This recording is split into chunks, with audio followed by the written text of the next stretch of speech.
আসসালামু আলাইকুম। চলে আসলাম অনেকদিন পরে একটা ভিডিও নিয়ে।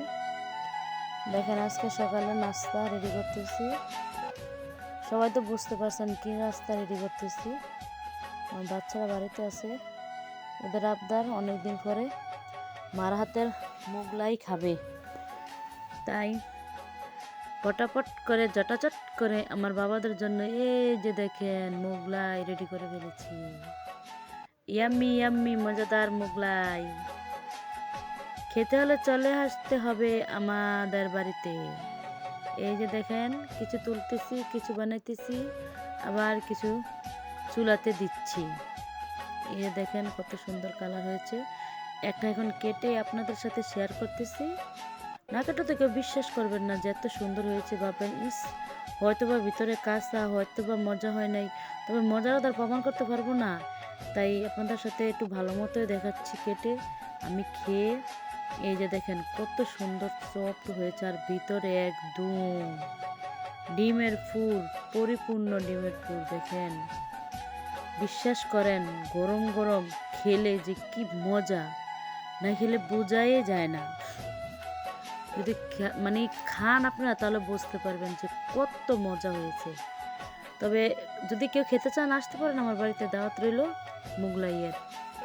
আর এই যে দিক দিয়ে দেখেন কি নিয়ে আসলাম, আতা ফল।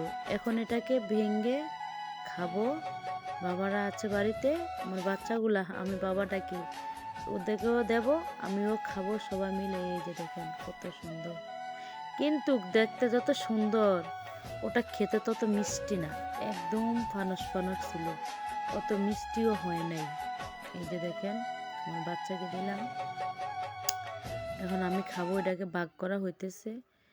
এই যে দেখেন এত সফট, ভাঙতে গেলেই আপনার মানে নিচে বাইরে যায়। এই যে দেখেন কত সুন্দর সফট, কিন্তু গাছ পাকাই, কিন্তু গাঁদা ফলটা খেতে অত মিষ্টি হয় নাই। যাই হোক আলহামদুলিল্লাহ, কিসমতে ছিল, খেতে পেরেছি গাছের ফল, এটাই অনেক। ভেজাল মুক্ত গাছের ফল।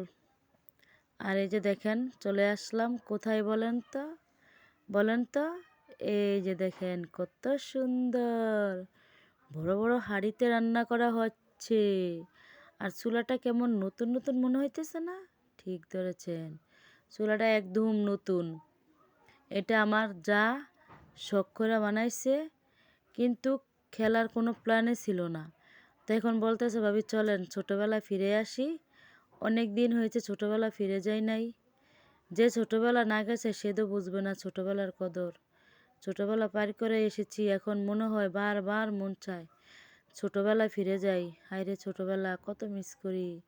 এই যে দেখেন এদিক দিয়ে কচু শাক রান্না করতেছি, আর ওদিক দিয়ে হাঁড়ি ভর্তি ডিম। এখন এগুলোকে সিদ্ধ দেব। সিদ্ধ দেওয়ার পরে ডিম দিয়ে কী দিয়ে রান্না করি দেখবেন। এগুলাকে বলে আমাদের এলাকায় জোলাবাতি। ও এক জায়গার ভিতরে এক রকম বলে, কেউ বলে কুচুরি, কেবল মানে এক রকম বলে, তাও সঠিক আমি জানি না।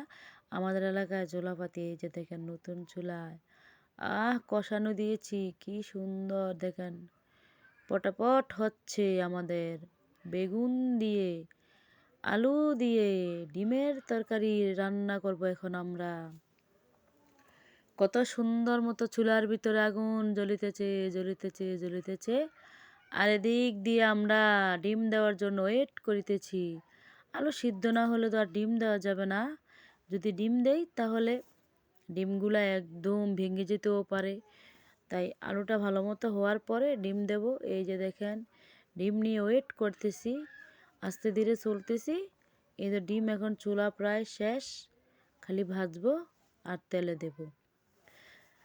মন চায় আগে কত খেলতাম এই জুলাপাতি, বিশ্বাস করেন। এখন আর ওই দিনটা, সংসারের যায় ঝামেলায় এখন আর মানে মনেই থাকে না।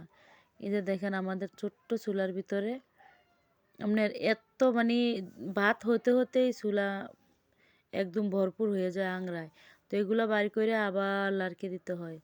তা এটার মজাই আলাদা, এটার মজাই আলাদা। ছোটোবেলায় ছোট্ট একটা চুলা তুলতাম, ওই চুলায় রান্না করতাম, কতবার যে আগুন নিভতো আর কতবার যে জ্বালাতে হতো সেটা বিশ্বাস করার মতন না। তো যাই হোক, আলহামদুলিল্লাহ আমাদের চুলাটা দেখেন কত সুন্দর হয়েছে। আর ডিমগুলা ভেজে ফেলা হয়েছে, এই যে এখন দিয়ে দিলাম ডিম, আলু, টমেটো। তো আপনারা বলতে পারেন যে আলু দিয়ে জুলাপাতি, তবে হ্যাঁ, জানেন না, আলুটা একদম স্পেশাল। স্পেশাল বলতে নতুন আলু, আজকে তোলা আলু, ওইটা দিয়েই আজকে জুলাপাতি খেলা হলো কত ফাস্ট। দেখছেন আমার রান্নার লুক একদম খুব ইয়ামি ইয়ামি মনে হচ্ছে না? ইয়াস, ইয়ামি।